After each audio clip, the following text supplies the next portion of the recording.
상클 캡틴 신영관입니다. 제가 상하이 클래스를 시작한 지가 벌써 5개월 남짓되었는데 또 새해를 맞이하고 있습니다. 그동안 많은 응원을 해주신 동반자 여러분들께 감사한 마음을 담아서 조금은 색다르게 중국어로 새해 인사를 드립니다. 以是蛇年古时旺，蛇年大吉大利发大财，祝大家新年快乐。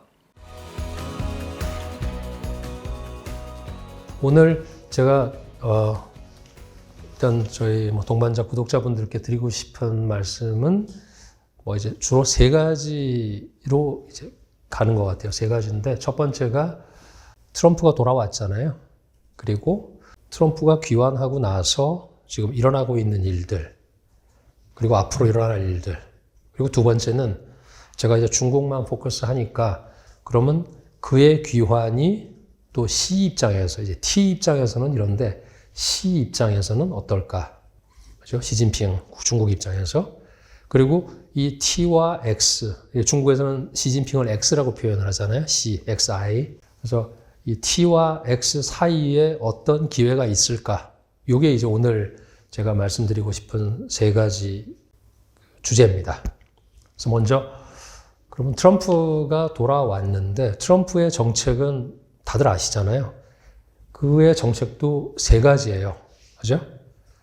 중국에서는 그냥 가감통이라고 표현을 하는데, 뭘 더하죠? 이제 더할 가짜. 관세죠. 그죠? 그래서 거기서는 이제 가관세 해가지고 그냥 가세. 요게 이제 한 가지고요. 두 번째는 감세죠. 국내적으로는 세금을 내려주겠다. 규제를 풀어주겠다. 그러니까 이게 대내적으로는 관세 올려서 틀어막거나 미국에 유리한 쪽으로 가져가고, 대내적으로는 자기들 기존의 기업들 그리고 새로 들어오는 외국 기업들에 대해서 법인세 내려주고 규제 풀어주고 해서 내수를 진작하겠다. 이제 가세, 감세. 그리고 세 번째는 통이라고 아까 말씀드렸잖아요. 통제하겠다. 뭐를? 이민을. 그래서 트럼프의 정책은 그냥 간단하게 말해서 세 가지예요. 가감통. 이 세 가지가 그럼 어떤 영향을 줄 수 있고 앞으로 어떻게 될 것이냐에 대해서 한번 생각을 해보시죠. 많은 분석들이 있긴 하지만 제가 이해하는 선에서는 이 세 가지 정책이 예를 들어서 하나도 안 될 가능성과 다 됐을 가능성, 이 사이에 어딘가 포지션을 할 텐데 다 될 가능성이 어떻게 보시는지 모르겠어요. 관세도 극도로 올리고 내부적으로는 감세를 엄청나게 해주고, 그리고 들어오는 모든 사람들을 불법 이민이겠죠, 주로 다 통제를 하겠다. 그렇게 됐을 때 한번 됐다고 치고 어떤 일이 벌어질까요? 제가 판단할 때는 아무것도 안 한다와 다 된다를 이렇게 100으로 봤을 때, 제로에서 100으로 봤을 때 이 양극단은 다 아닐 것 같은데, 먼저 100일 경우를 보시죠. 세 가지를 다 했다. 그렇게 되면 미국 입장에서는 굉장히 지금과는 완전히 다른 그림이 그려질 것 같아요. 첫째, 물가가 오를까요, 내릴까요? 분명히 올라갑니다. 그렇죠? 세금, 예를 들어서 이거를 수입을 하는데 이게 10%, 20% 오르건 50%, 60% 오르건 이거를 내는 사람들, 안 쓰면 그 말이지만 쓰는 사람들은 결국은 소비자들이 내게 돼 있죠. 그건 단순한 거예요, 아주. 그리고 기업 입장에서는 국내에 들어오면 잘 되니까 고용은 늘어날 수 있겠지만 지금 미국의 고용이 나쁘거나 하는 상태는 아니에요. 그렇다 보니까 감세라는 거는 주로 그거보다는 우리 앨런 머스크가 지금 음으로 양으로 요구하는 대로 여러 가지 우주로 쏘아 올릴 때 이거 프로세스를 좀 짧게 해달라든가, 아니면 기업 입장에서 뭔가를 좀 막혀있는 규제를 풀어달라든가 이런 쪽이 될 가능성이 큰데, 다 됐을 경우에 끝단에 있는 결과값은 제가 볼 때는 미국 입장에서는 인플레이션은 지금보다 올라갈 것이고 지금도 높습니다. 그런데 이거가 올라갔다는 얘기면 성장률은 하락할 가능성이 되게 높아요. 경기는. 물론 미국이 지금 좋은 그런 경기 사이클의 거의 정점에 와 있는 것 같아요. 그래서 여기서 과연 더 뭐를 풀어가지고 끌어올릴 수 있다는 거는 지금까지 저희가 전통적으로 이해했던 거시경제정책이나 이런 거랑은 좀 결을 달리하는 것 같아요. 그래서 이게 이쪽이라 그러면 하나도 안 할 가능성, 이것도 굉장히 낮아요. 하긴 할 거예요. 그죠?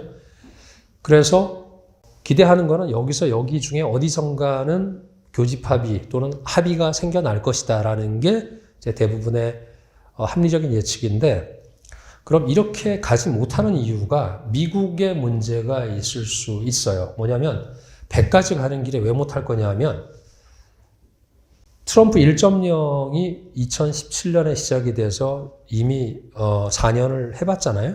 그리고 바이든이 받아서 또 4년을 했고 8년 동안에 있었지만 시간이 갔지만 트럼프가 1.0 시대에 들어왔을 때하고 지금하고 한번 비교를 해보세요. 어떤 상황인지 굉장히 큰 차이입니다.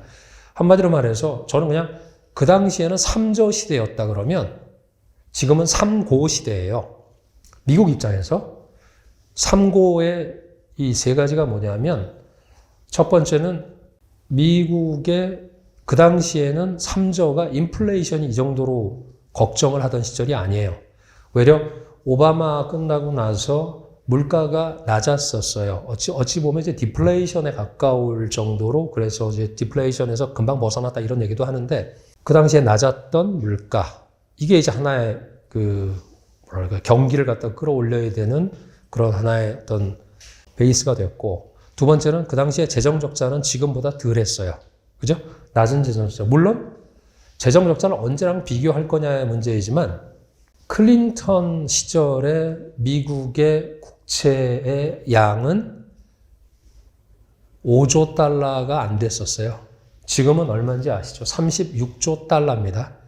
그러니까 무슨 말씀이냐면 클린턴 이후에 매 대통령마다 거의 8조에서 9조 달러씩 빚을 냈어요.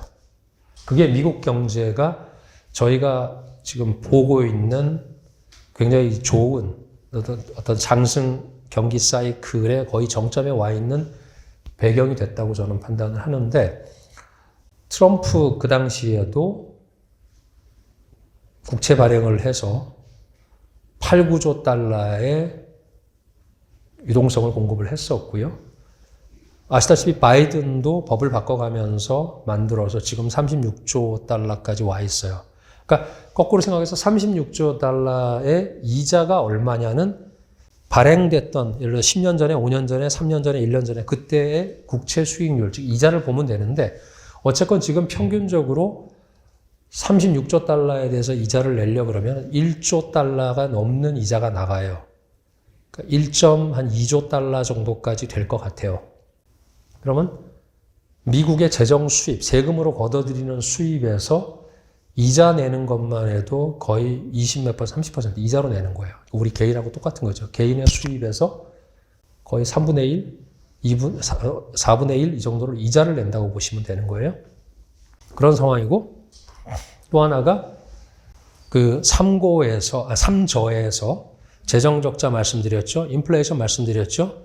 그런데 제가 볼 때는 또 하나가 중요한 게, 그 당시에 미국의 경기 사이클은 상승 초입에 들어가 있었어요. 그래서 그것도 역시 낮았어요. 그러니까 막 엄청나게 이렇게 경기가 높은 사이클, 그러니까 이걸 갖다가 어찌 보면 낮다 그럴 수도 있지만 경기 사이클이 있으면은 전반부라고 표현할 수도 있거든요. 그래서 그 당시에는 이런 상황이었어요. 그러니까 트럼프가 들어와서 여러 가지 규제도 완화하고 또 돈도 더 풀고 해서 뭔가를 이렇게 부스트업 시키겠다, 이런 정책이 가능했던 그런 분위기였다고 하면, 지금은 어떤 상황이죠? 트럼프 1.0 시기에 3저에서 시작을 했다 그러면 트럼프 2.0 지금 상황은 저희 다 느끼는 것처럼 미국은 지금 어떤 상황입니까? 주가도 높죠, 그죠? 8년 전하고 비교해 보시면 여러분 8년 전으로 돌아가시면 하실 일 되게 많으시죠? 네, 알고 돌아간다 그러면 그걸 갖다가 다시 이제 시간을 딱 자르고 1.0과 2.0 연달아 된 게 아니고 4년의 갭이 있었는데, 지금 어떤 상황이냐? 재정 적자는 역사상 최고 수준으로 와 있는 거고, 그죠? 인플레 작년만 해도 어땠어요? 인플레 잡아야 된다고 난리가 났었죠. 미국하고는 완전히 거꾸로예요. 중국하고는. 그런 상황에서 경기 사이클 아까 말씀드린 대로 지금 거의 뭐 피크 수준이라고 봐야 될 것 같아요. 그죠? 금리 계속 내려야 되는 정도. 금리를 안 내리면은 안 되나 했는데 작년에도 이제 내린다 만다 하다가 좀 미루고 하다가 좀 지금은 또 이제 금년 이 통화 정책은 봐야겠지만 어쨌건 미국의 상황은 8년 전과 지금 트럼프의 1.0과 2.0은 제가 볼 때 결이 달라요. 역결이라고 볼 수가 있어요. 그런 상황이면 트럼프가 지금 그러면 하고 있는 이 아까 말씀드린 세 가지, 그죠? 가감통이라고 하는 관세 올리고 감세해주고 국내에는 그리고 이민을 통제하겠다. 이게 가능한지에 대한 퀘스천 마크는 분명히 달아야 돼요. 그래서 어떻게 될까? 하지만 이것 때문에 절대 안 할 사람이냐? 그건 또 아닌 것 같고. 다 할 수 있느냐? 안 될 것 같고. 그러면 중간 어딘가서 뭔가를 해야 될 것 같다는 게 판단입니다. 지금까지는 좀 이해가 되셨죠? 그러니까 복잡한 거를 제가 좀 단순하게 설명을 드린 겁니다. 3저 시대에서 3고 시대가 왔는데 이 세 가지가 다 높고 그리고 이런 상황에서 과연 어떤 거를 가지고 과거에 트럼프에게 지금 미국이 기대하고 세계가 우려하는 상황이 어떻게 전개될지에 대해서는 봐야 되는데 거기에 제일 관심 많은 게 중국이에요, 사실은. 중국이 이제 아까 말씀드린 대로 지금 T가 돌아왔고 그럼 X는 지금 뭔가를 해야 되는데 이 X 값이 지금 이게 마음에 안 들어요, 사실 우리 입장에서는. 작년에 9월 24일 날 924 정책이라고 해서 나왔잖아요. 그 뒤에 막 이렇게 뭔가 계속 연달아서 시리얼로 뭔가 나올 줄 알았는데 딱 중단이 된 게 언제다? 11월 5일이에요. 그날이 트럼프가 된 날이죠. 그죠? 그리고 나서 중국은 지금 그 전에 9월 24일, 9월 26일, 10월 8일 계속 우리 10월 연휴 때 막 근데 그거는 이제 만약에 어떤 그동안 짓눌렸던 3년 동안 빠졌던 그런 시장과 투자자들 또는 민영 기업들의 기대치가 반영이 돼서 그랬다. 외국인까지. 그래서 그런 갑자기 훅 올라가는 반등이 있었다 그러면 그 뒤에는 뭐 과매수로 들어갔기 때문에 이렇게 할 수는 있겠지만 지금 이 상태거든요. 재미없어요. 근데 중국 입장에서는 미국이 아까 3저에서 3고로 갔다 그랬고 그럼 중국은 어떤 상태야? 중국은 3D 상태예요. 3D. 세 개의 D자랑 싸우고 있는데 뭘 싸우냐 하면 첫째, 딱 느낌이 확 오시죠? 디플레이션이에요. 미국은 인플레이션으로 파이팅을 하고 있는데 중국은 지난 2년에서 3년 동안 디플레이션하고 싸워요. 물가가 오르진 않아요. 이게 과잉 생산성이다 이런 건 나중에 말씀드릴 기회가 있을 것 같고 3D에서 D 하나. 두 번째는 인구 노령화에 출산율이 확 빠져 있어요. 그게 두 번째 D예요. 그러면 세 번째 D는 뭘까요? 빚이에요, 빚. debt. 그죠? 그러니까 양쪽 나라 다 빚은 많아요. 미국은 정부 빚이 많고 중국은 정부 빚도 많아요. 우리가 알고 있는 지방정부 부채 그리고 개인들의 빚은 상대적으로 건전해요. 부동산 부채예요. 집을 살 때 부동산 대출 받은 거기 때문에 상대적으로 건전합니다. 왜냐하면 집 가지고서 다 뭘 할 수 있으니까. 거기는 가계 대출은 별로 없어요. 근데 이제 기업 대출이 좀 있죠. 경영성 대출이라 그래서 어쨌건 기업의 부채는 높고 지방정부 부채가 문제인 거지 그쪽은 두 가지는 상대적으로 우리나라보다는 건전해요. 하나는 중앙정부의 부채와 가계의 부채. 하지만 다들 걱정을 해요. D라는 거에 대해서. 세 가지 D 중에서 뭐가 제일 걱정스러울까요? 제가 볼 때 물가예요, 물가. 그러니까 빚은 솔직히 말하면 빚잔치 하면 돼요. 중국은 자산이 많은 나라잖아요, 국가가. 부동산도, 땅도, 우리나라보다 정부가 돈이 많아요. 자산이 많다는 얘기예요.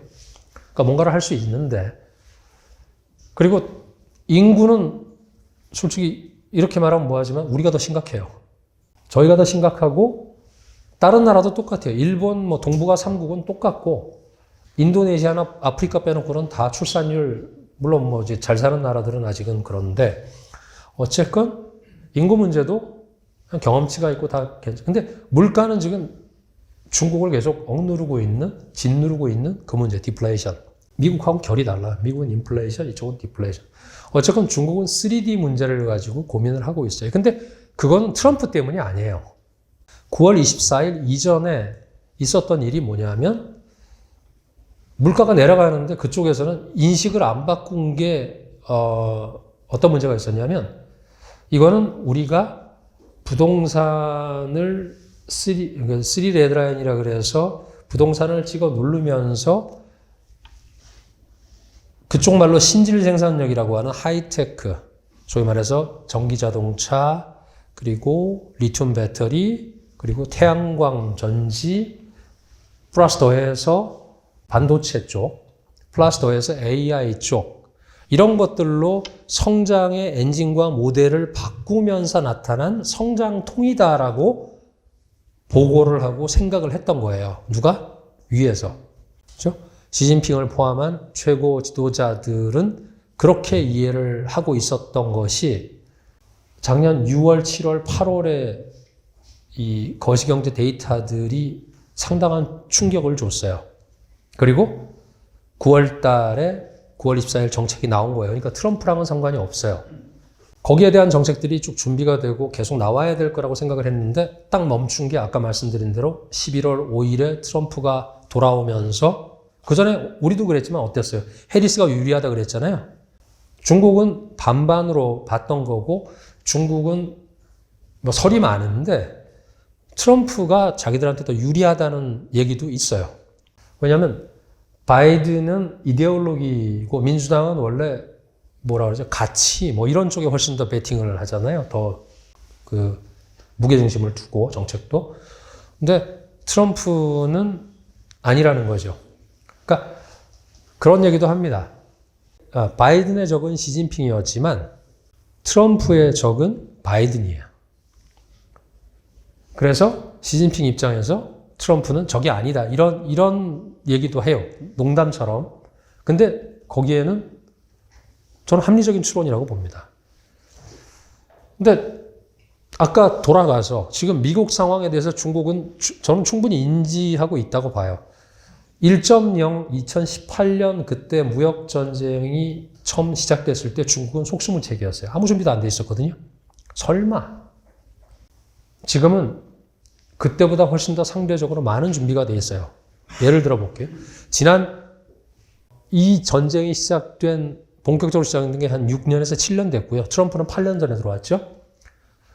그리고 나서 중국하고 미국하고 변화를 보시면 중국이 지금까지 했던 일이 어느 정도 이해가 되실 거예요. 첫째, 중국의 무역 흑자가 금년에 아마 1조 달러를 넘어갈 것 같아요. 금년에. 이거 중에서 한 5%, 10%는 미국이 내년이죠. 그러니까 작년이죠. 그리고 금년에 나오는 작년 수치가 1조 달러 가까이 갈 것 같아요. 무역 흑자가. 이건 역사상 최대거든요. 최고치예요. 히스토리컬 하이를 빵 찍었는데 뒷단에 트럼프가 오고 나서 한 달 반 정도, 뭐 2달 가까이는 밀어내기를 했다고 하죠. 수출. 수입업자들이 미국에서도 엄청나게 땡겨서 가져갔을 거예요. 물건을. 그렇기 때문에 뭐 1,000억 달러 정도는 그랬다고 보면 9천억 달러는 그냥 중국이 판 거예요. 어디에? 전 세계를 상대로. 그 전 세계가 미국의 의존도가 트럼프 1.0 시대에는 중국이 미국에다 수출하는 게 5분의 1이었어요. 중국의 수출량 중에서 미국에다가 수출하는 게 5분의 1. 그러니까 20%가 넘게 미국으로 갔어요. 지금은 7분의 1이 안 돼요. 그 얘기 뭐냐면 20%가 됐고 21%가 넘었었던 미국의 중국 입장에서 밖으로 수출하는 그 비중이 지금은 13.5 요 정도예요. 그 한 7, 8% 정도를 내린 물량이 어디로 갔을까요? 동남아로 돌아서 우회 수출을 하거나, 물론 미국으로 가는 거는 여전히 많을 거예요. 근데 메이드 인 차이나를 띄고, 그죠? 동남아에서 들어가거나 아니면 멕시코에서 들어가거나, 그래서 이제 트럼프는 그 부분에 대해서도 규제를 하겠다고 한 건데, 그거의 실효성 부분은 사실 봐야 돼요. 어느 정도 막을 수 있을지는. 아까 말씀드린 대로 미국이 그걸 다 올린다고 할 경우에 미국이 감당해야 될, 또는 트럼프 정권이 앞으로 감당해야 될 비용 부분, 이거는 정권이라기보다는 어떻게 보면 기업과 개인들이 감당해야 될 부분이 있는데, 그 부분이 어떨지에 대해서는 여러분도 아마 상상이 가실 것 같아요. 그렇기 때문에 쉽지 않아요. 그게 이제 중국이 지난 6, 7년 동안 준비했던, 그래서 조금은 더 자기들 나름대로 강해진 뭐냐면 수출 다변화예요. 우리말로 표현하면. 요거는 지역의 다변화. 어찌 보면 이제 우리 옛날처럼 세계의 영토를 늘려라 뭐 이런 것처럼. 두 번째는 나가는 물건이 달라졌어요. 중국 하면 저희도 아직도 생각하지만 그냥 신발, 아니면 인형, 아니면 뭐 트렁크, 아니면 무슨 뭐 양말대기 이런 걸로 기억하잖아요. 근데 이것도 트럼프 덕분이라고 하는 게, 그때 그렇게 하면서 저가 부분은 찍어 누르면서 사업 구조 다변화, 수출 구조 업그레이드를 진행을 하면서 지금 현재는 뭐냐면 자동차, 그리고 반도체, 그리고 뭐 태양광 전지 이런 것들이 지금 전 세계로 쫙 퍼져나가고 있죠. 그래서 그런 금액들, 그런 품목들이 훨씬 더 고사양화, 고급화, 이꼴 고가잖아요. 휴대폰도 뭐 중국 폰을 여기 쓰시는 분은 별로 없으실 것 같은데, 중국 국내에서는 삼성 거 쓰다가 애플 거 쓰다가 지금은 국산이에요. 네, 가보시면 아시겠지만 애플 쓰는 사람들은 뭐 이것도 사실 뭐 중독성이 있잖아요. 계속 쓰고는 있는데, 젊은 친구들도 이거 쓰는 친구들은 그러니까 그쪽에 이렇게 뭐 피라미드로 보면 이쪽에 있는 사람들이죠. 이쪽은 대부분 아니에요. 이쪽은. 그러니까 국산이고. 그래서 그렇게 업그레이드가 됐고 수출 구조의 다변화가 이루어졌다는 얘기는 뭐냐면 중국의 경쟁력이 강해진 거예요. 그렇기 때문에 그때보다 지금의 충격은 덜할 것이다라고 해석들을 합니다. 그리고 저 역시도 그렇게 보고 있는데, 그러면 두 가지잖아요. 중국적인 요인 그리고 미국적인 그런 환경, 두 개가 합쳐졌을 때 과연 트럼프의 0부터 100까지가 어느 정도 이루어질지는 봐야 된다. 그리고 중국의 준비는 그때보다는 많은 것을 준비하고 있기 때문에 여기서 일어나고 있는 것은 제가 볼 때는 나름 합의의 또는 타협의 영역에 상당 부분이 있을 것 같아요. 60% 때린다? 보여주기 위한 건 있겠지만 저희가 지금 알고 있는 것처럼 모든 중국의 수입 내지는 우회 수출로 들어오는 중국의 모든 물건에 대해서 50에서 60% 때린다? 아닐 거다. 어려울 거다. 그렇게 판단하고, 그렇게 때린다 한들 과연 미국의 피해가 클까 중국의 피해가 클까는 더 지켜봐야 될 것 같다. 여기까지가 이제 미국의 3조에서 3고로, 그리고 중국의 3D의 문제, 요거를 설명을 드렸습니다. 그러면 중국은 이거랑 벗어나서 9월 24일 날 정책을 가지고 그러면 트럼프랑 별개로 3D를 어떻게 컨트롤할 거냐, 이 문제가 남아있잖아요. 제가 판단할 때는 미국의 그 11월 5일 이후에 봐가면서 대응하겠다는 그게 큰 틀인데, 언제까지 볼 거냐? 1월 20일 트럼프가 올라오는 순간부터 그들이 준비를 해야 되는 3월 초에 이제 그들의 정치 이벤트가 제일 큰 게 있잖아요. 그때까지 그거를 시작으로 봤을 때 끝은 여길 겁니다. 근데 이게 끝이 아니라 지금 우리가 제일 목마르게 기다리고 있는 도대체 돈을 얼마를 풀 건데에 대한 답이 요 중간에 나올 것 같아요. 3월 첫째 주, 뭐 길게 보면 둘째 주가 될 수도 있겠죠. 그리고 1월 20일. 1월 20일에 들어와서 정책 레버리지 내지는 협상 레버리지를 일으키기 위해서 트럼프가 굉장히 강력한 시그널을 보낸다 그러면 도전이 있으면 응전을 하는 거니까 시진핑도 그래야지 여러 가지 뭐 위신도 쓰고 또 시장도 안정시키고 할 거 아니겠습니까? 그렇기 때문에 있을 거다. 근데 트럼프가 그렇게 할 거냐 말 거냐는 이제 미국 쪽에서 더 잘 아실 것 같고 중국이 그렇게 준비하고 있기 때문에 이 답답한 시간이 지금 가고 있는 것 같아요. 그래서 연초에도 그렇고 연말에도 그렇고 상당히 이제 실망 매물도 나오고 뭐 이랬던 것 같은데 뭐 중국 입장에서는 그렇게 가고 있습니다. 그리고 요거를 다 배제하고 나서 아까 말씀드린 3D는 중국 국내 요인이잖아요. 그죠? 인구가 미국 때문에 저 노령화 이런 거 아니잖아요. 디플레이션이 미국의 요인, 뭐 글로벌 요인이 좀 있긴 한데 다 떠나서 지금 부동산이 찍어 누르고 있는 요인이 제일 커요. 그래서 소비도 안 일어나고 그렇기 때문에 아이도 안 낳고 그러니까 연결된 문제인데 어떻게 할 거냐. 그래서 중국의 큰 변화가 10월에도 나왔고 11월에도 나왔고 12월에 양 두 개 회의가 있었죠. 중앙정치국회의하고 경제공작회의. 거기서도 나왔어요. 뭐냐면 큰 틀에서 그냥 딱 하나만 저한테 뭐가 변했습니까? 라고 말씀을 드린다면 내수 소비예요. 소비는 두 가지가 있잖아요. 외수가 있고 내수가 있잖아요. 외수 안 될 것 같죠?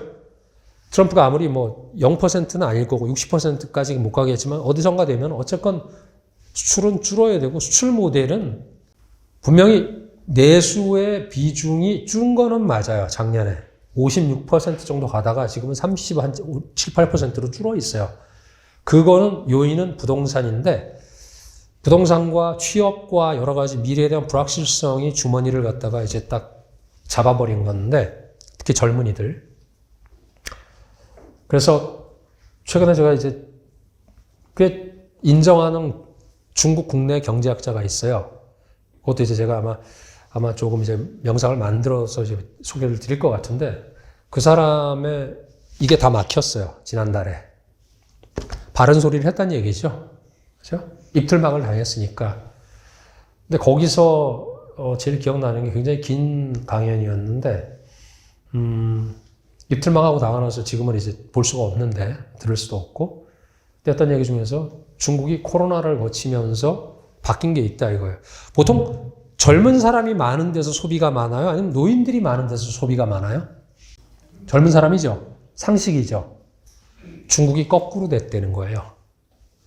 그러면서 노인들이 많은 곳은 소비가 활성화되어 있는데 젊은 사람들이 많은 데는 소비가 죽었다.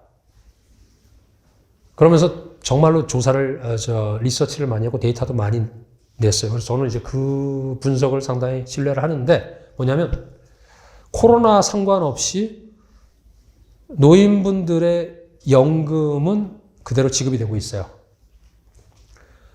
그리고 그 중국의 기성세대라고 할 수 있죠. 은퇴하신 분들, 이런 분들은 집을 가지고 있겠죠. 나라에서 주던 시절이잖아요. 가지고 있어요. 그리고 집도 바꿔가지고서 주택 세채도 있어요. 젊은 친구들은 시골에서 오고 그런 사람들은 지금 없어요. 근데 취업도 불안해요. 그러다 보니까 젊은이들이 지갑을 닫고 소비를 안 한다? 논리적으로 이해돼요. 근데 데이터로 딱 얘기를 하니까 제가 볼 때는 상당히 설득력이 있었어요. 그래서 중국 사회는 지금 젊은 층들이 소비를 안 하는 그리고 노인에서 이제 그 밈을 만든 게 활기찬 노년 생활, 그다음에 죽상의 젊은 청년, 희망 없는 중년 세대 이렇게 해서 그게 지금 돌아요. 그러니까 입틀망을 당하죠, 그죠? 하지만 사회의 단면을 보여주고 있는 건 맞아요. 그리고 그것 때문에 중국은 국내적으로 바꿔야 돼요.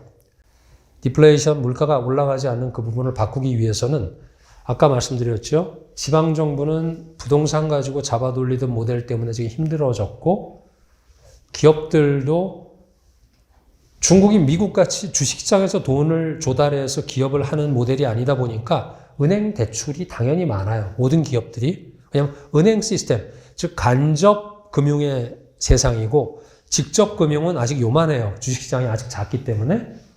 그리고 거기에 올라갈 수 있는 기업이 지금 5,400개가 올라가 있긴 하지만 상장이. 그럼에도 불구하고 10,000대 1이거든요. 중국의 기업이 5,400만 개예요. 그 중에서 5,400개가 상장이 되어 있는 거예요. 그러니까 서울대 의대 가는 거예요. 그렇게 보시면 돼요.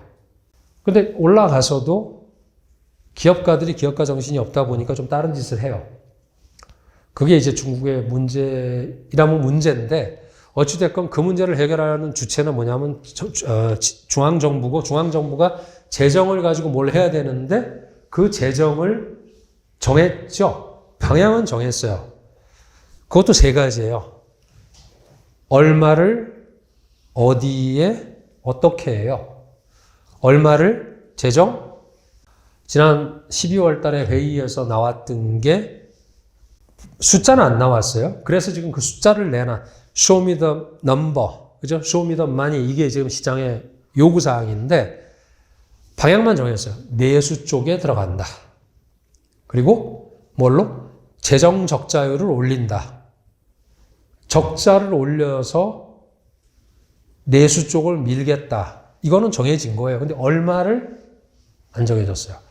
그리고 어떻게도 이게 누구한테 줄지, 정말로 이 어려운 소득 계층에 줄지, 농민공들한테 줄지, 아니면 보편적으로 다 돈을 뿌릴지 안 정해졌어요. 구체적인 게 나와야 돼요. 그거를 시장에서 예측하는 숫자로만 말씀드리면, 그 전에 이 정책을 갖다가 딱 그 12월의 정책을 그냥 쉽게 또 이것도 쉽게 설명드리는 거예요.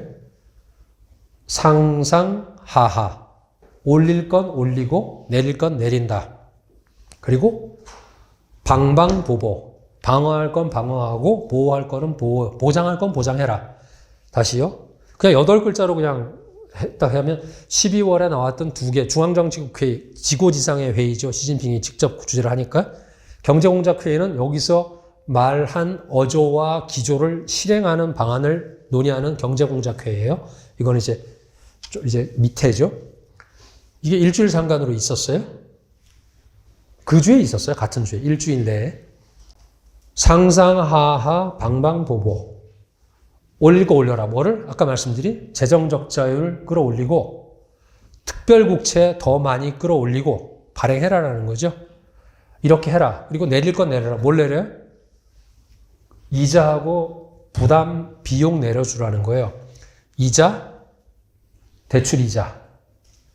그리고 기업 입장에서는 뭐 조달하는 금리, 비용. 그러니까 2가지밖에 없어요. 지급준비율. 그죠? 지준 내리고, 기준금리 내리고, 비용 내려주고, 수수료, 뭐, 주식거래 수수료 이런 거 다 내렸고, 작년에. 금년에 또 많이 내려갈 거예요. 뭐, 펀드 그 수수료라든가, 관리보수라 그러죠? 다 내려줄 거고. 은행 입장에서는 지금 상당히 좀 이자 마진이 없을 정도로 내려가게끔 할 것 같아요. 지금도 이제 뭐 큰 은행들은 지금 1.3 정도의 이자 수익을 받는데, 그러니까 한 대출 4%에 하고 뭐 예금 3% 하면 그 정도 나올 텐데 지금은 그게 아니고 예금 금리가 지금 1.5%, 뭐 1.7% 이렇게 내려갔어요. 대출 금리도 지금 금년에 더 내려간다 하면 3% 깨고 내려갈 거예요. 주택담보대출이 2.1%. 비용 줄여줘라. 그래야지 뭔가를 한다. 그렇죠? 방어할 건 뭐가 있어요? 아까 말씀드린 미국으로부터의 이 외부로부터의 충격, 그리고 내부적인 부동산 하락, 그리고 지방정부의 리스크 터지는, 이 폭탄이 터지면 안 되니까 그거 다 방어할 거 방어해라. 그리고 4번째 보장할 거 보장해라. 뭐냐?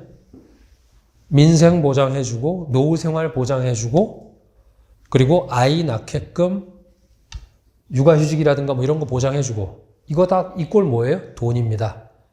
그러니까 상상하하 방방보보가 다 돈이고 할 게 나라님밖에 없어요. 그러니까 국가에서 책임지라는 그게 결정이 딱 정해진 건데 그게 12월이에요. 근데 안 나오니까 이제 답답한 건데 이걸 숫자로 이제 아까 요 설명을 드렸으니까 돌아가서 그럼 얼마를 할 것 같느냐? 시장이 기대하는 거는 434예요. 434인데 이 뒤에는 4.5니까 추가로 설명드릴게요. 앞에 4는 재정적자율 4%. 보통 3%를 넘은 적이 없고 작년에 3.78 정도 됐어요. 재정적자율이. GDP 대비니까 100조 대비면은 한 3조가 되고 지금 중국이 127조, 금년에 130조 될 것 같으니까 작년 GDP가 130조가 넘어가면 130조 곱하기 4% 이렇게 될 것 같아요. 그러면 그 정도의 재정적자율을 테이크해서라도 감수하고라서도 뭔가를 해라. 이게 이제 정해진 거, 그렇게 이제 기대를 하고 있는데 4%는 될 것 같아요. 최고로는 4.5도 나오고 있지만 그거는 불가능할 것 같고. 그러니까 그게 첫 번째고 두 번째 이제 특별국채 발행을 해라. 이 특별국채라는 걸 설명을 드리면 중국의 특별국채는 이런 말 하면 뭐하지만 안 갚아도 되는 돈이에요. 그냥 3%, 그러니까 3이 이제 3조인데 3조 정도의 특별국채를 발행할 것이다라는 예상이에요. 그리고 이제 마지막 4.5조는 뭐냐면 지방정부에서 그 중앙정부가 승인해서 발행하는 특별국채, 지방특별국채. 그렇게 보시면 돼요. 그러니까 지방으로도 돈이 풀리고 국가가 재정적자도 일으키고 특별국채도 발행을 하고 이거는 그냥 우리 요즘 시쳇말로 역대급이라고 보시면 돼요. 그 정도로 많은 돈을 풀 거라고 기대를 하는데 이 기대치가 어긋나게 되면 이제 시장은 또 실망을 하겠죠. 어찌되었건 이런 그 전체적인 틀이 있고요. 거기서부터 그러면 다시 돌아가서 미국은 그런 상황, 트럼프의 생각, 시진핑이 해야 될 일, 또 그 전에 했던 일, 이걸 다 섞어서 그럼 이게 그럼 우리한테는 어떤 기회를 가져올까? 그리고 그런 돈들이 쓰이게 된다 그러면 소비가 늘고 그렇게 되면 아까 T와 X 사이에 어떤 기회가 나올까? 이거가 이제 오늘의 세 번째잖아요. 산업으로 말씀드리면 이거는 뭐 전 세계가 지금 걸로 가는 거니까 그냥 AI가 있어요. 그죠? 이거는 뭐 너무 지금은 이제 상식처럼 돼버린 얘기니까 AI 쪽인데 제가 보는 중국의 AI는 미국하고는 조금 각을 달리해봐야 되는 게 AI 딱 그러면 엔비디아 생각나시잖아요. 그죠? GPU 칩이 생각이 나고 NPU 칩이 생각이 나고 로직 반도체가 있어야 될 것 같고 물론 있어야 돼요. 근데 중국이 약해요. 그죠? 칩은 여전히 더더군다나 범용 반도체나 레거시 이런 쪽이 아니라 이 시스템이고 더더군다나 로직으로 가서 이게 뭐 AP가 됐건 GPU가 됐건 이런 쪽은 중국이 아직도 좀 시간이 많이 필요할 것 같아요. 근데 가긴 가요. 언제 갈지 모르지만 제가 볼 때 중국에서의 AI 쪽은 뭐냐면 그들의 빅데이터를 갖다가 가지고 하는 응용 능력이에요. 아까 말씀드렸잖아요. 규제를 풀어줘야 된다는 거에 대한 게 미국에서 많은 목소리가 나오는 건데 중국은 규제에 대해서 걱정 안 해요.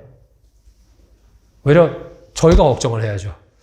제가 이걸 막 가지고 뭘 한다 그러면 뭐 어디서 누군가 쓰고 있지 않을까 이런 걱정을 하는 건데 할 수 없어요. 그거는 뭐 그쪽 사회의 어떤 그것도 하나의 칼라기 때문에 그리고 그게 이제 시그니처잖아요. 그죠? 중국에 가서 CCTV가 인구보다 많아요. 그리고 요즘은 여러분도 전기차 모시는 분들은 전기차 한 대에 카메라가 얼마나 달려 있습니까?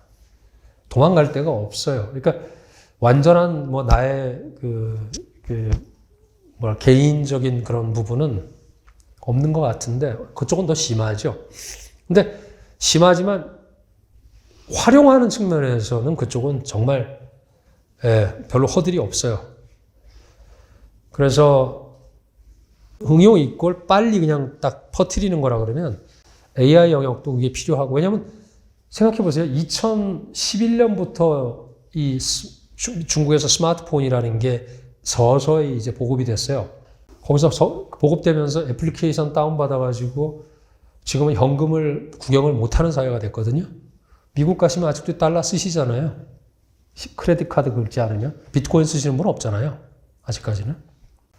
중국에서는 저도 현금은 절대 안 갖고 다녀요.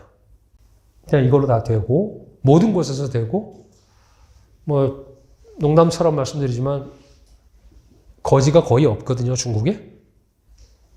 그게 이제 이제 조금 정리를 해서 그런 것도 있겠지만,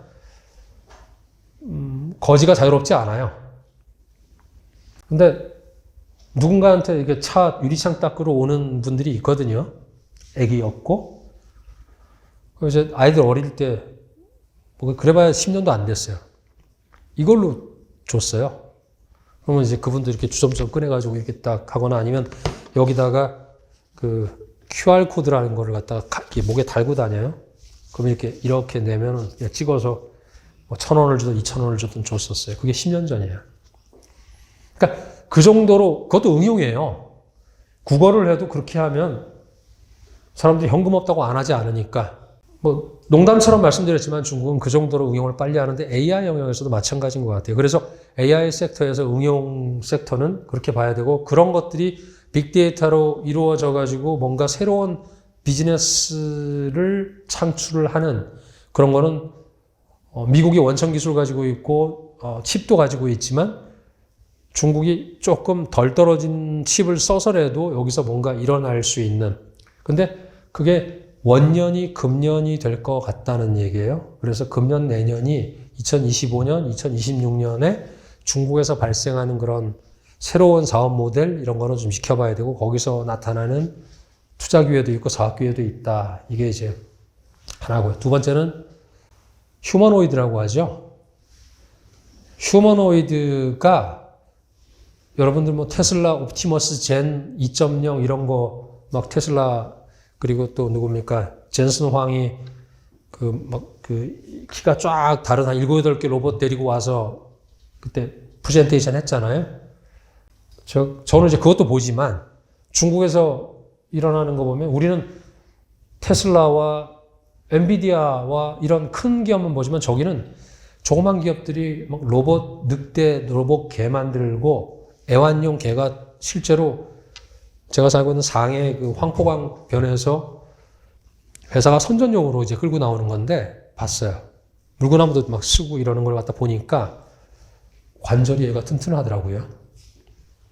막 계속 도는데도 굉장히 안정적으로 쓰고 그런 걸 보면서 아이들이 저거 사달라 그러면은 좀 골치 아프겠다.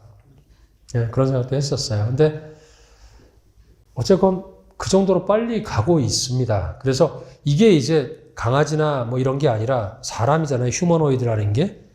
근데 거기서 이제 나오는 게 뭐냐면 가격이 얘가 미국에서 만들면 5만 달러가 넘는데요.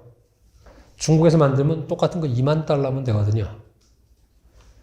둘이서 콜라보가 일어날 수밖에 없다는 얘기입니다. 그걸 만드는 사람이 지금 미국의 대표적인 거는 저기잖아요. 테슬라의 앨런 머스크가 지금 화성으로 데려가려고 하는지 모르겠지만 어쨌든 그렇게 하고 있잖아요. 그런데 그 모델을 그대로 만들려고 하고 그게 미국에 있는 뭐 400만 개의 일자리를 대체를 한다고 그런 얘기도 하던데 800만 개? 5만 달러 곱하기 800만 개 하면은 4천억 달러에서 5천억 달러의 이 시장이에요. 앞으로 한 2, 3년 동안. 근데 그걸 갖다 5만 불 만들지, 2만 불 만들지는 그 공급망이나 그 소재 부품 장비를 만들 수 있는 나라 중에서 가격 경쟁력을 가진 거는 중국이거든요. 그러니까 거기서도 콜라보가 일어날 것이다. 그게 이제 두 번째. 그래서 로봇 뭐 이런 쪽 굉장히 그쪽에서도 많이 포커스를 하고 있어요. 세 번째는 중국이 원래부터 강했고 미국은 원래 약한 거 뭐가 있을까요? 그린 에너지예요.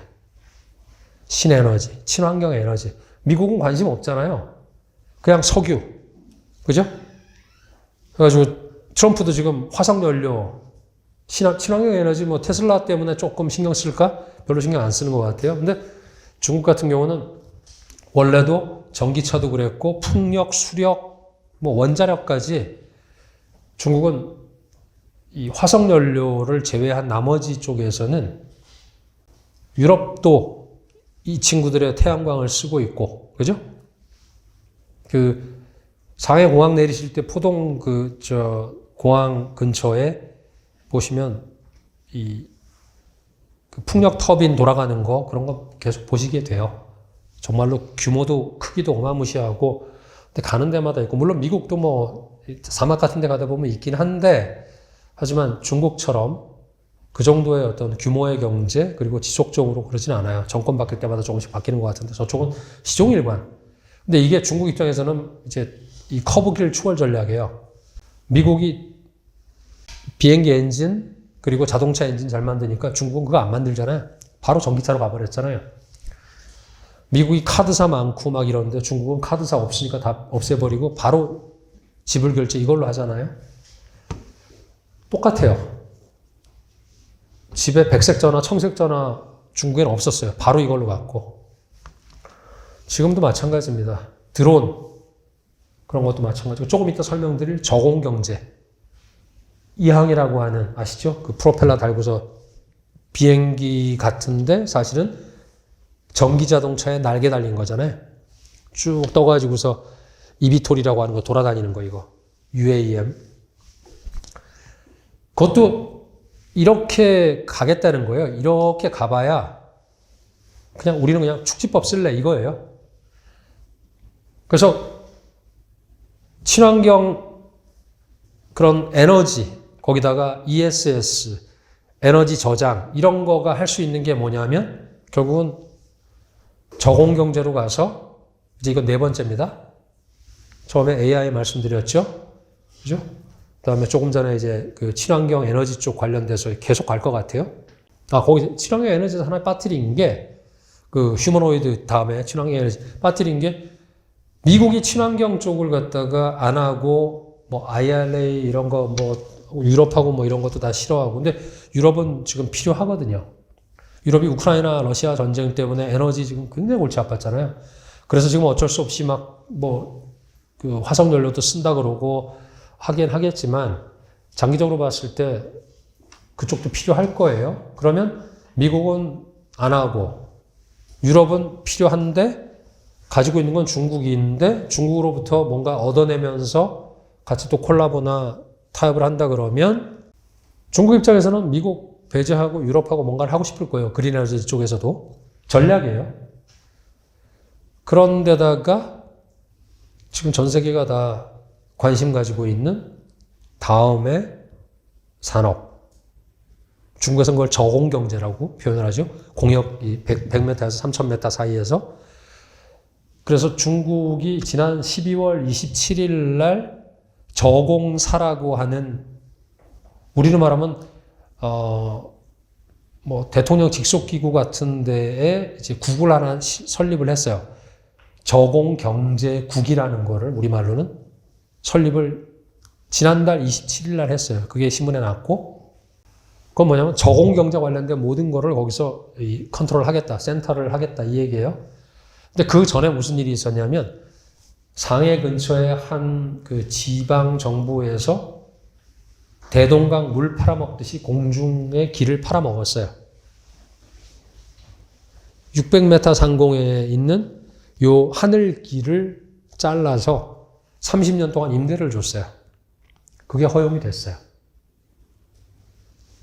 이해되십니까? 옛날에 봉이 김선달이 대동강물 팔아먹은 거는 아무것도 아니에요. 중국이 땅 팔아가지고서 아파트 올리고 공장 올리고 해서 30년 동안 잡아 돌렸잖아요. 법을 만들고 이런 비행체를 이항이라고 하는 미국에 상장돼 있잖아요. 나스닥에. 걔도 잘 나가요. 한 대에 지금 유인 그 이비톨 같은 거 5억 원에 팔거든요. 줄을 서 있어요. 수백 대가. 매출도 일어나고 있고. 근데 이런 회사가 이항만 있는 게 아니에요. 이항은 이비톨 만드는 거지만 우리 제일 잘 알고 있는 DJI라고 하는 드론 만드는 회사 있잖아요. 중국어로 따장이라고 하는. 걔네들도 지금 이 전쟁에 오래전부터 뛰어들었고, 지금 현재 각 성마다 이 저공경제 관련된 거를 다 하고 있어요. 근데 저공경제가 여러분 아시겠지만 이거는 내수산업이에요. 서울 시내에서밖에 못 돌아다녀요. 배터리로 충전을 해야 되잖아요. 제트 비행기랑은 다르잖아요. 그리고 착륙 지역은 지금도 UAE 도심 항공기처럼 아마도 고속버스 터미널이나 공항이나 아니면 큰 빌딩, 그죠? 서울 같으면 코엑스 그쪽에, 그리고 김포공항 이렇게 연결부터 시작을 할 거예요. 신천은 지금 홍콩 건너편에 션전이라는 데서는 이미 금년 내에 1200개인가의 그 스테이션을 만들겠다고 해요. 곳곳에서 지금 하고 있어요. 항저우, 수저우, 우시 6개 도시가 시범구역으로 선정이 돼가지고 그쪽은 아까 말씀드린 대로 하늘길을 100m까지는 누가, 600m까지는 누가, 1000m는 누가 그 길을 갖다가 딱 슬라이스 해가지고서 쭉 떠서 그러니까 차선이 생기는 것처럼 그렇게 공역 관리를 할 것 같아요. 그게 허용이 되기 시작했고, 그게 아까 말씀드린 다른 나라는 제도와 법을 만들고 뭔가를 하는데 중국은 그거를 동시다발적으로 할 수 있는 그런 시스템이니까 응용 영역이라고 하는 바로 사업화할 수 있는 영역에서는 상당한 속도감을 가질 수 있는 것 같아요. 그게 좋다 나쁘다의 문제가 아니고요.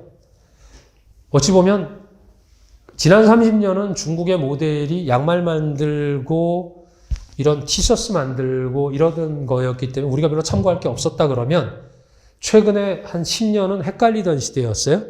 근데 앞으로는 거기서 우리가 인정하기 싫건 좋건 간에 앞서 있는 모델들이 보이게 될 것 같아요.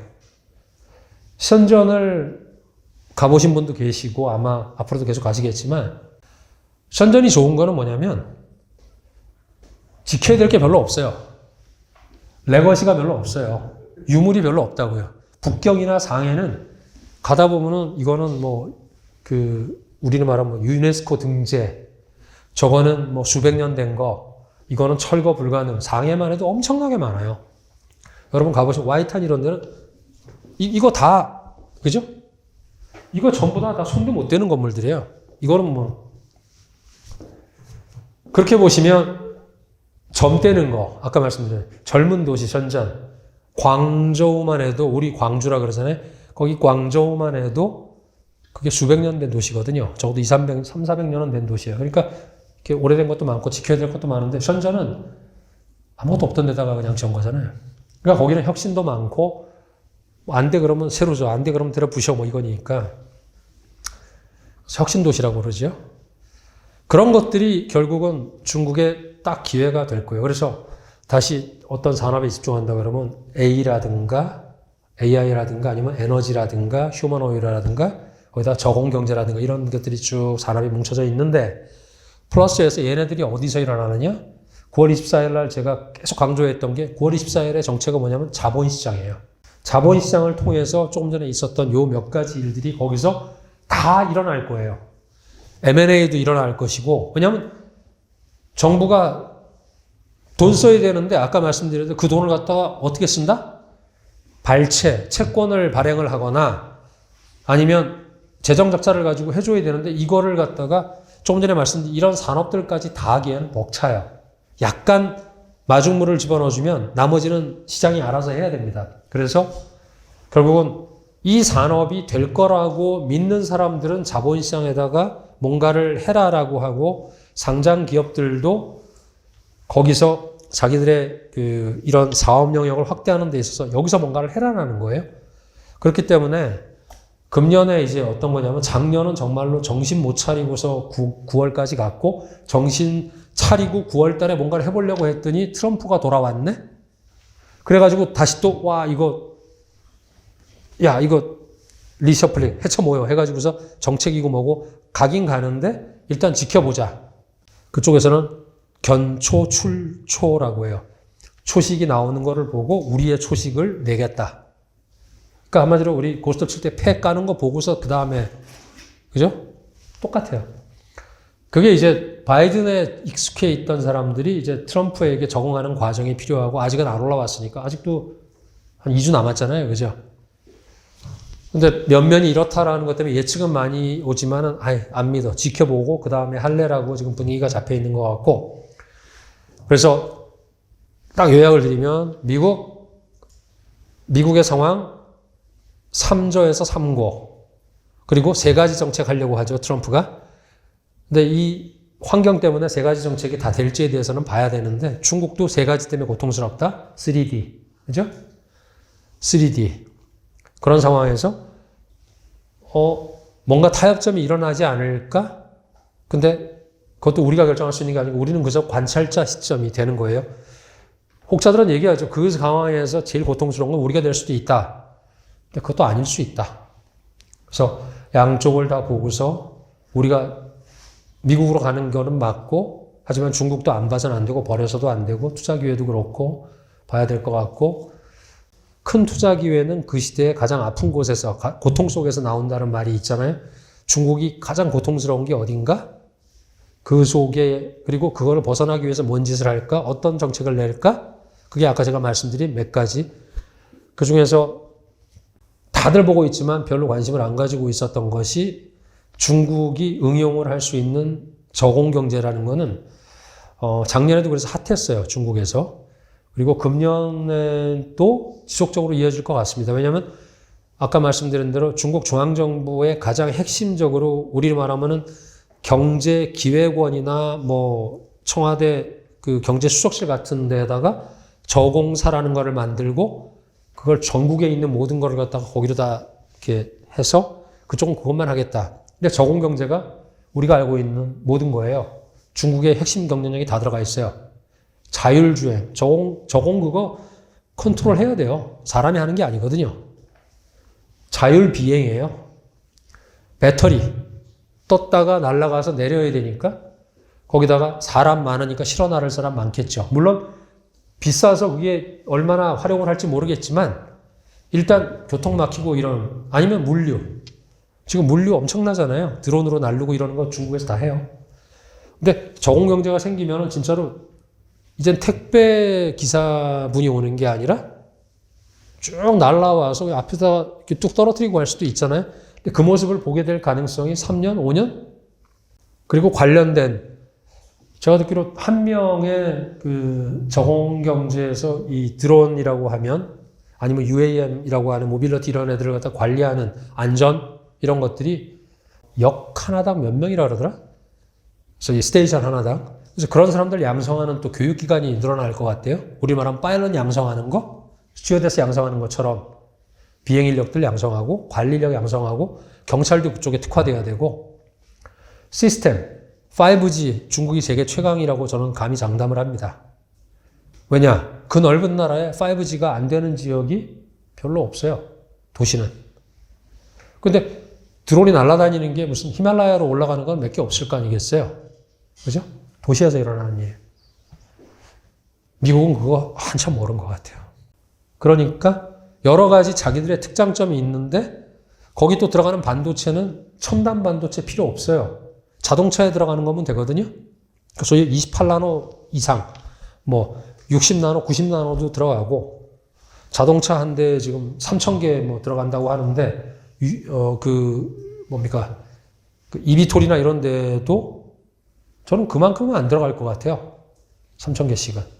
왜냐면 자동차는 우리가 굉장히 뭐 생활 속에서도 그렇고 오래 가는 것도 있지만 얘는 그냥 딱 해서 내리면 끝이니까 그 체류 시간이 그렇게 길지 않아서 그 속에서 무슨 뭐 게임을 한다든가 뭐 회의를 한다든가 이런 것도 없을 거고 그냥 이동수단이기 때문에 어쨌건 중국의 특장점을 가지고 있는 그런 부분. 그래서 자기들의 특색을 다 살려서 AI도 그런 쪽 전기차, 친환경 에너지, 로봇 지금까지 10몇 년, 20년 동안에 그쪽으로 많이 했고 이게 오늘의 제가 전체적으로 드리고 싶은 말씀이고 금년에 보셔야 될 포인트라고 생각을 합니다. 그래서 딱 1분 동안만 요약드리면 작년에 중국은 헷갈리다가 이거 뭐지 하다가 9월 달에 정신 번쩍 차리고 나서 이제 정책 내다가 확 들어오지 못했어요. 그래서 인식 전환의 해였다 그러면 금년에는 그런 바뀐 인식과 바뀐 생각들, 우리의 생각이 중요한 게 아니죠. 그쪽에서 이제 정책을 집행하는 사람들의 생각이 바뀐 것이 실행이 되는 그런 거기 때문에 또 14차 5개년 계획의 마지막 해이면서 내년에 15차 5개년 계획을 시작을 해야 되는 그런 중요한 시점이라서 이럴 때는 에너지가 아니면 변화가 많이 있을 시기예요. 미국도 그렇고 여기도 그렇고.